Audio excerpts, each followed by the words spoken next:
এখন কড়াইশুটির কচুরি হচ্ছে, এখানে সুন্দর করে এখন নাড়ানাড়ি চলছে। ওই মটরশুঁটি না, এটা হ্যাঁ মটরশুঁটি, তো কড়াইশুঁটি, মটরশুঁটিটাকে নাড়ছে আমার বউ।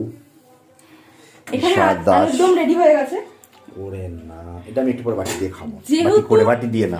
যেহেতু আজকে নিরামিষ, সেই জন্য প্রীতম কবে থেকে বলছে যে নিরামিষ খেতে একদম ভালো লাগে না, সেই জন্য কড়াইশুঁটির কচুরি আর আলুর দম। আর আলুর দমটা যেটা হচ্ছে নিরামিষ, একটু সুন্দরভাবে করার জন্য আমি এখানে কাজু বাদাম, মগজ বাটা, মানে মগজ দানা, তারপর আরো কি বলে ওটা, পোস্ত, এইগুলো দিয়ে মিক্স করে একটু ঘন ঘন করে করেছি। যেহেতু নিরামিষে তো একটুখানি মুখরোচক না ভাবে করলে হবে না, লাস্টে একটু ঘি দিয়েছি, তো সত্যিই খেতে খুব সুন্দর হয়েছে। ওকে দিয়েছি, ও খেয়েছে।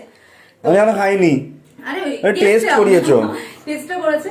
তো এখন হচ্ছে ওই কড়াইশুঁটির পুরটা, তারপর এখন হবে না, খাওয়ার আগে আগে গরম গরম ভেজে ভেজে কড়াইশুঁটি কচুরি দেওয়া হবে। তো পুরটা রেডি হয়ে গেছে। তো চলো, এখানে ভিডিওটা এখন এখানে স্টপ করছি।